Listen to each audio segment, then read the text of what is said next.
Le côté sombre du Japon, démons, peurs et traditions qu'il cache au monde.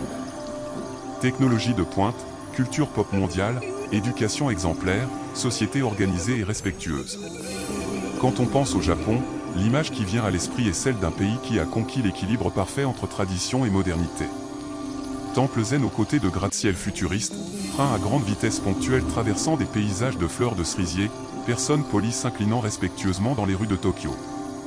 Mais derrière cette façade d'harmonie et de progrès, il existe un Japon que le tourisme ne montre pas, que les médias internationaux préfèrent ignorer et que les Japonais eux-mêmes gardent soigneusement caché. Un pays hanté par des démons millénaires, gouverné par des codes sociaux étouffants, obsédé par la mort et piégé dans des traditions qui feraient questionner à toute personne moderne les limites entre civilisation et barbarie. Il existe un Japon où le suicide est romantisé comme forme d'honneur, où les enfants sont psychologiquement torturés dans des rituels de harcèlement qui durent des années, où les adultes meurent littéralement d'épuisement au travail et où la pression sociale est si intense que des millions de personnes disparaissent simplement de la société, s'enfermant dans des chambres pendant des décennies. De quelle ville regardez-vous cette vidéo? Dites-moi dans les commentaires d'où vous parlez et ce que vous pensez de la différence entre cette réalité et l'image que nous avons du Japon. Aujourd'hui, nous vous emmènerons dans un voyage à travers le côté le plus sombre du pays du soleil levant. Nous découvrirons les yokai qui terrorisent encore l'imaginaire japonais, les comportements sociaux qui transforment la courtoisie en prison psychologique, la relation morbide avec la mort qui a fait du suicide presque un rituel national, et les traditions ancestrales qui continuent à se produire loin des yeux du monde. Préparez-vous à découvrir que tout ce qui brille au Japon n'est pas or. Parfois, c'est juste l'éclat de la lame d'un katana prêt à couper plus que de la chair. Numéro 1, l'empire des démons, yokai qui hante le Japon moderne. Alors que le monde occidental a relégué ses monstres aux films d'horreur et aux livres de fantasy, le Japon maintient ses démons vivants et actifs dans la culture quotidienne. Les yokai, créatures surnaturelles du folklore japonais, ne sont pas seulement des légendes anciennes gardées dans les musées. Ils habitent la vie quotidienne de millions de personnes, influencent les comportements commerciaux, les décisions gouvernementales et, dans de nombreux cas, sont utilisés pour expliquer l'inexplicable dans une société qui a officiellement embrassé la rationalité scientifique. Le plus redouté de tous est la Kaname, le démon qui lèche les salles de bain sales. Cela peut paraître grotesque et enfantin, mais sa présence dans la culture japonaise explique beaucoup sur l'obsession nationale pour la propreté qui va bien au-delà de l'hygiène de base. Les mères utilisent encore les histoires d'Akaname pour enseigner aux enfants à maintenir l'hygiène, mais l'influence va plus loin, les entreprises de nettoyage facturent des milliards annuellement en exploitant cette peur ancestrale, et il n'est pas rare de trouver des adultes qui évitent d'utiliser les toilettes publiques par peur inconsciente de cette créature. Encore plus troublant est le Kappa, un démon aquatique qui traîne les gens vers les lacs et rivières. Cette légende est directement liée aux plus de 5000 morts par noyade que le Japon enregistre annuellement, l'un des taux les plus élevés du monde développé, considérant que le pays est une île. Dans de nombreuses communautés rurales, particulièrement parmi les personnes âgées, la peur du Kappa est si réelle que les gens évitent de nager seuls ou de s'approcher des plans d'eau à la tombée de la nuit. Le Gashadokuro, squelette géant formé par les os de personnes mortes de faim, représente l'une des peurs les plus profondes de la société japonaise, la mort solitaire et oubliée. Avec le vieillissement de la population et l'augmentation du nombre de personnes vivant isolées, les histoires de Gashadokuro ont gagné une nouvelle pertinence sinistre. On estime que plus de 30 000 Japonais meurent seuls chaque année, découverts seulement des semaines plus tard, en état de décomposition avancée. Numéro 2, Oni, les démons qui vivent en nous. Si les yokai représentent des peurs externes, les Oni symbolisent quelque chose d'encore plus terrifiant, les démons que nous portons en nous. Dans la culture japonaise traditionnelle, tout être humain possède un Oni intérieur, impulsion violente, désir destructeur et capacité pour le mal qui doivent être constamment contrôlés par une discipline de fer et une suppression émotionnelle absolue. Cette croyance n'est pas seulement du folklore dépassé. Elle se manifeste de manière concrète dans la société moderne, façonnant les comportements, les lois et même les politiques publiques. Le concept de gaman, endurer l'inendurable, existe précisément pour maintenir l'Oni intérieur sous contrôle. Les Japonais apprennent dès leur plus jeune âge à réprimer les émotions, à avaler les frustrations et à maintenir leur sang-froid même dans des situations extrêmes d'abus, d'injustice ou de souffrance. Le résultat? Une société extérieurement calme, mais intérieurement en ébullition constante. Les statistiques révèlent la pression psychologique brutale, le Japon a l'un des taux les plus élevés de troubles mentaux non diagnostiqués du monde développé. Environ 4 millions de Japonais souffrent de dépression clinique, mais seulement 25% cherchent un traitement professionnel, car montrer une faiblesse mentale est considéré comme équivalent à nourrir le nid intérieur et perdre le contrôle sur les impulsions destructrices. Les festivals de Setsubun, où les Japonais lancent des haricots contre des personnes déguisées en oni en criant Oni wa Soto. Les démons dehors ne sont pas seulement une tradition culturelle inoffensive. Ce sont des rituels collectifs d'exorcisme psychologique, une tentative d'expulser symboliquement les démons internes que la société les force à porter toute l'année. Numéro 3, Hikikomori, le démon de la réclusion totale.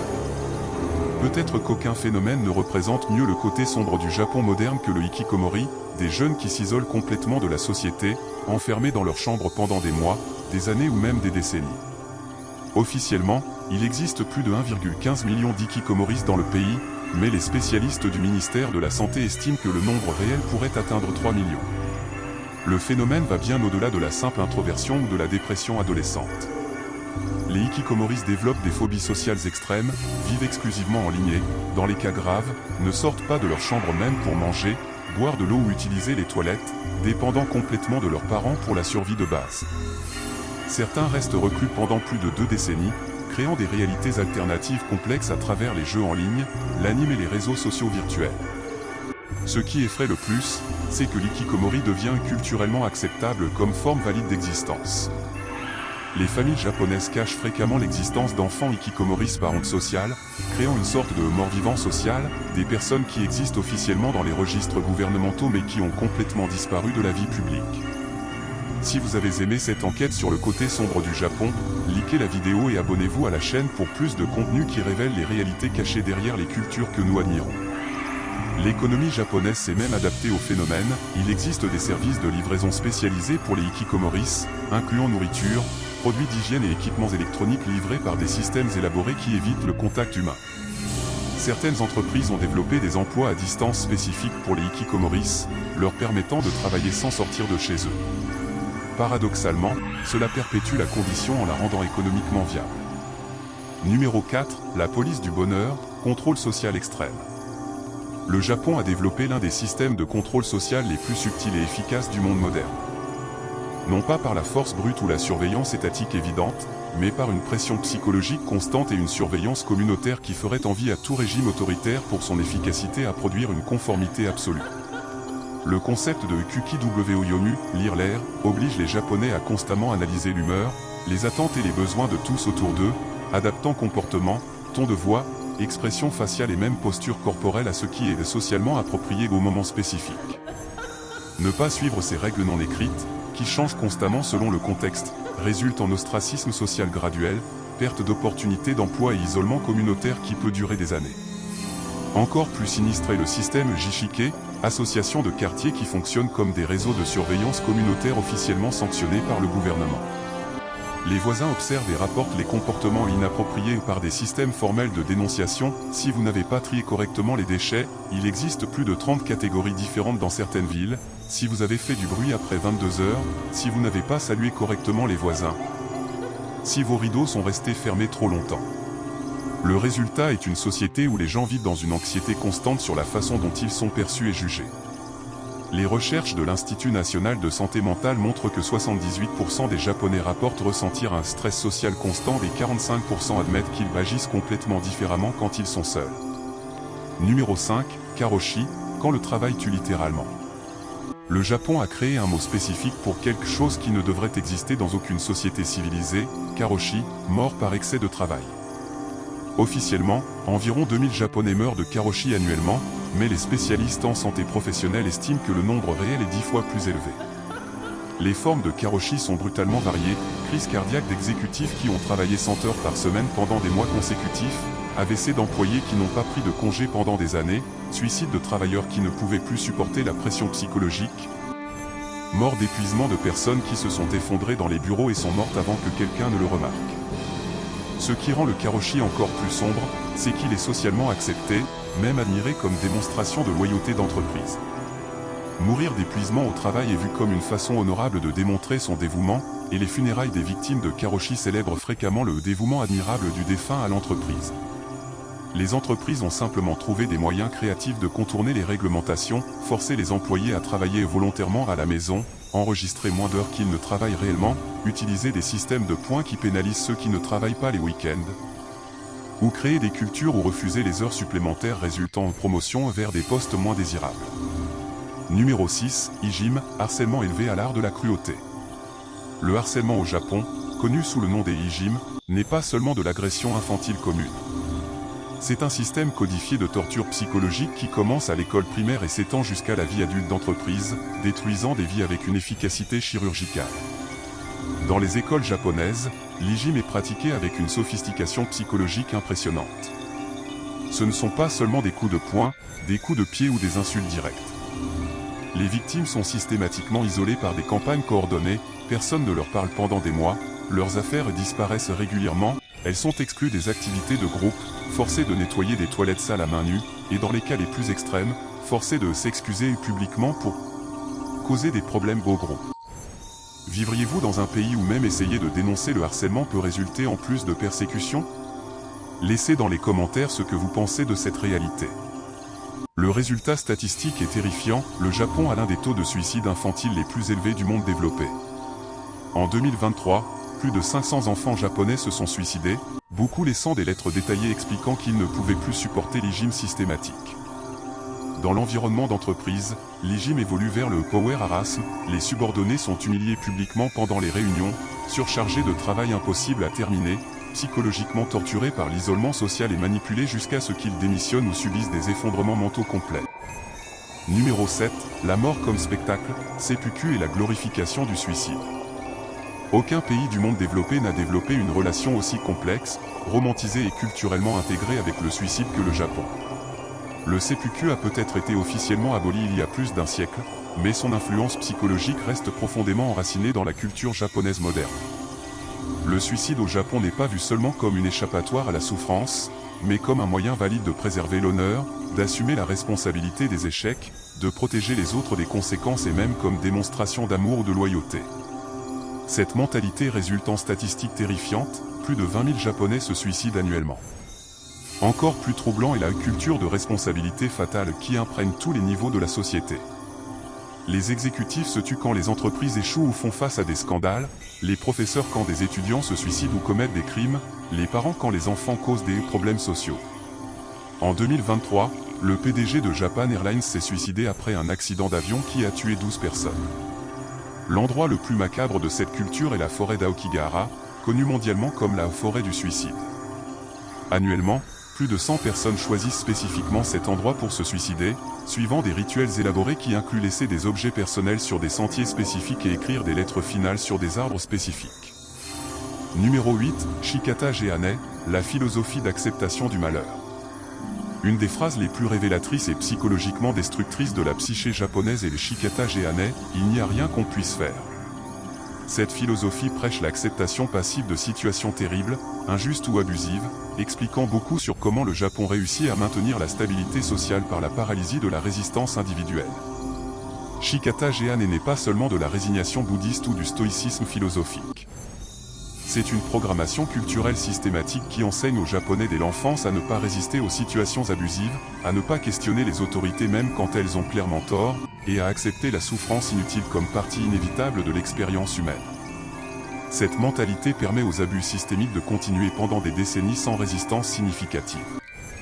Les exemples incluent des travailleurs qui acceptent 80 heures hebdomadaires de travail non rémunéré parce que Shikata Gehanai, des étudiants qui endurent un harcèlement sévère pendant des années parce que Shikata Gehanai, des femmes qui tolèrent le harcèlement sexuel systématique au travail parce que Shikata Gehanai. L'aspect le plus sombre du Shikata Gehanai est comment il est systématiquement transmis aux enfants. Dès le plus jeune âge, les Japonais apprennent que questionner, résister ou exprimer le mécontentement avec des situations injustes et problématiques, égoïstes et destructeurs pour l'harmonie sociale. Numéro 9, Omerta japonaise, le code du silence institutionnalisé. Le Japon a développé l'un des codes de silence les plus efficaces et pénétrants du monde moderne.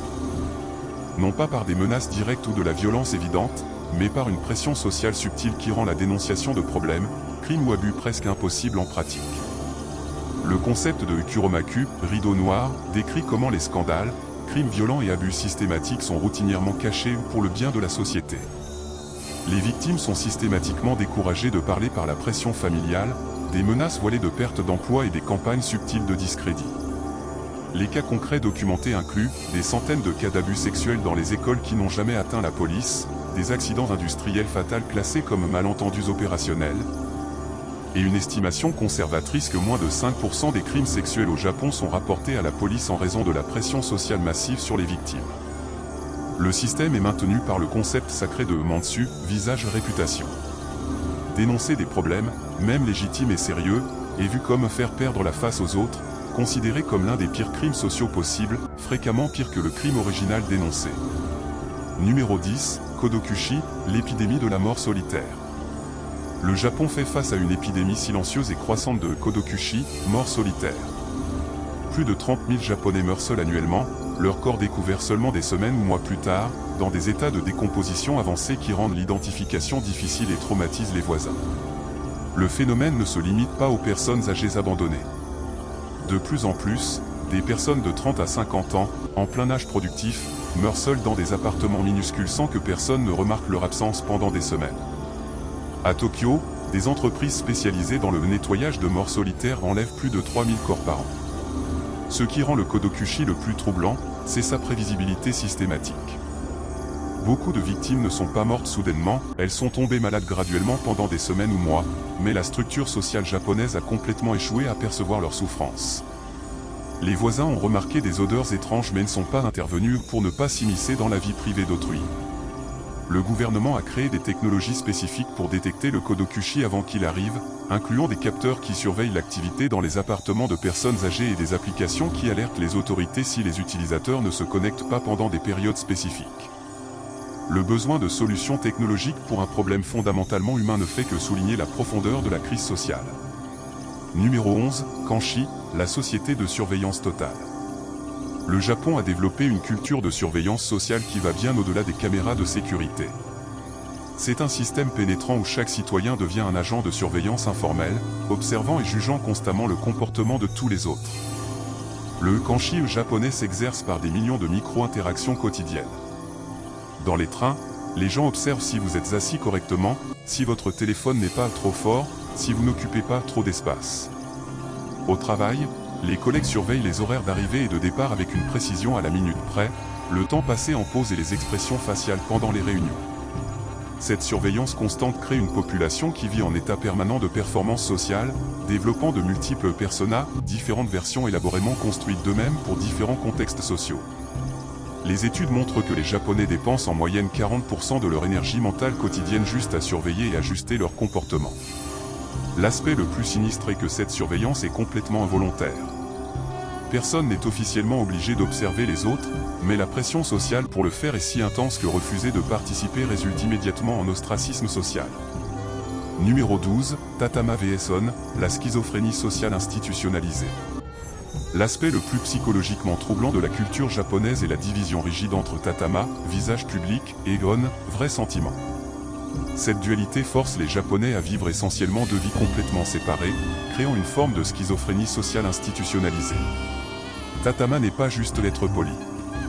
C'est la construction et maintien constant d'une personnalité complètement artificielle pour la consommation publique qui peut être diamétralement opposée aux vrais sentiments, désirs et valeurs de la personne.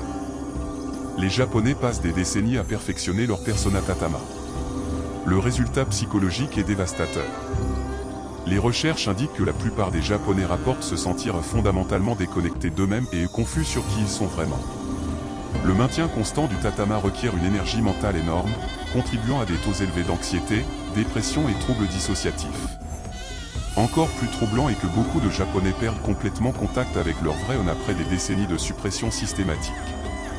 Ils deviennent littéralement leur persona tatama, oubliant qui ils étaient avant la socialisation culturelle intensive. Numéro 13, la machine à fabriquer des robots humains. Le système éducatif japonais fonctionne comme une machine de production de masse qui transforme des enfants créatifs et spontanés en adultes conformes et obéissants, sacrifiant l'individualité et la pensée critique au nom de l'harmonie sociale et de l'efficacité productive. L'enfer des examens force les étudiants à mémoriser l'information sans développer la pensée critique, créant des générations de personnes capables de suivre des instructions complexes mais incapables de questionner l'autorité ou d'innover genuinement. Les enfants passent 12 à 14 heures par jour à étudier, sans temps pour jouer, créer ou se développer émotionnellement. Abonnez-vous à la chaîne et découvrez plus de réalités choquantes sur les pays qui cachent leur visage sombre, parce que la vérité doit être révélée. Le système punit toute forme d'individualité, les étudiants qui se distinguent trop sont forcés à se conformer, les enfants créatifs sont médicamentés pour devenir plus concentrés, et tout questionnement des méthodes éducatives est vu comme un manque de respect inacceptable envers l'autorité. Le résultat sont des adultes qui fonctionnent parfaitement dans des systèmes établis mais sont incapables d'adaptation genuine, d'innovation réelle ou de résistance à des situations abusives. L'efficacité japonaise vient au coût de l'humanité individuelle. Numéro 14, le culte de la perfection impossible.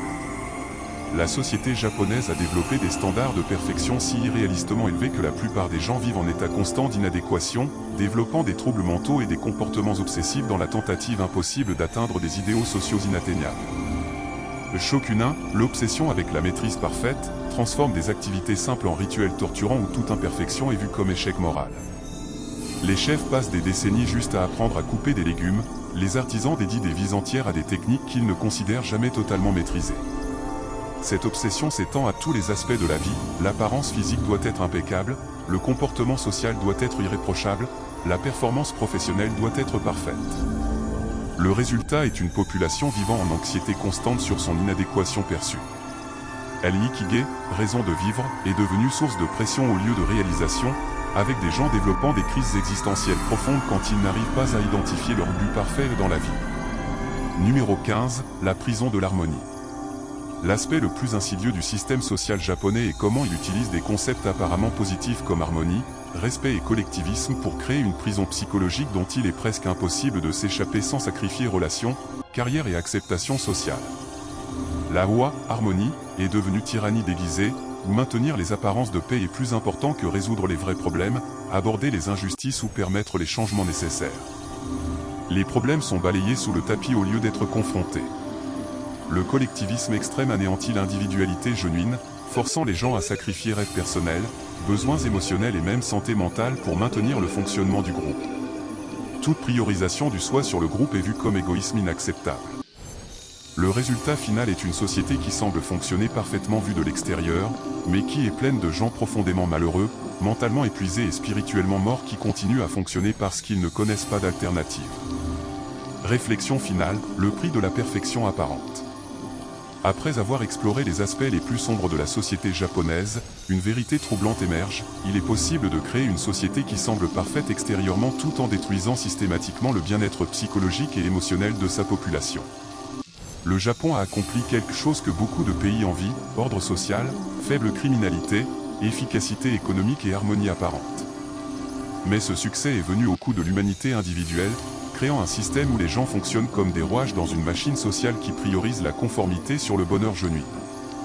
Ce qui effraie le plus, c'est que beaucoup de ces problèmes sont perpétués par les victimes elles-mêmes, qui sont devenues si conditionnées par le système qu'elles défendent des pratiques qui leur nuisent. C'est une forme de lavage de cerveau collectif si subtile que presque personne ne la reconnaît. Le Japon nous force à confronter une question fondamentale, vaut-il la peine d'avoir une société ordonnée si cela signifie sacrifier la liberté individuelle, l'expression authentique et le bien-être mental? L'harmonie sociale a-t-elle une valeur si elle est construite sur la souffrance silencieuse de millions? La réponse peut ne pas être simple, mais une chose est claire, derrière la façade de perfection existe une réalité beaucoup plus complexe et fréquemment sombre. Le vrai Japon n'est pas seulement le pays des fleurs de cerisier et de la technologie avancée, c'est aussi une nation où des millions de gens vivent des vies de désespoir silencieux, piégés dans des systèmes sociaux qui valorisent les apparences plus que le bien-être humain réel. Et vous, après avoir appris cette réalité cachée derrière l'image parfaite du Japon, pouvez-vous encore regarder la société japonaise de la même façon? Pouvez-vous admirer la discipline japonaise sans penser à la souffrance psychologique qu'elle cause? Pouvez-vous voir l'harmonie sociale sans questionner son vrai coût humain? Peut-être la leçon la plus importante est qu'aucune société n'est parfaite, et que les apparences peuvent être profondément trompeuses. Ce qui semble admirable de loin peut être oppressif de près, et ce que nous célébrons comme vertus culturelles peuvent être, en réalité, symptômes de systèmes sociaux profondément problématiques. Et maintenant dites-moi, après avoir appris ces aspects sombres de la société japonaise, lequel vous a le plus choqué? Imaginiez-vous déjà que ces problèmes existaient derrière l'image parfaite? Comment pensez-vous que nous pouvons admirer les aspects positifs d'autres cultures sans romantiser leurs problèmes? Laissez dans les commentaires vos réflexions sur comment notre admiration pour les sociétés organisées peut nous aveugler à la souffrance humaine que cette organisation peut causer. Et si ce contenu vous a fait questionner vos perceptions sur le Japon, partagez-le avec d'autres personnes qui ont besoin de connaître cette réalité plus complexe. Si vous voulez continuer à découvrir les vérités inconfortables que les pays cachent derrière leurs images soigneusement construites, abonnez-vous à la chaîne et activez la cloche pour ne manquer aucune enquête qui révèle ce qui se passe vraiment derrière les façades parfaites. Merci beaucoup d'avoir eu le courage d'affronter ces réalités difficiles, et jusqu'au prochain voyage à travers les aspects les plus révélateurs et troublants de notre monde.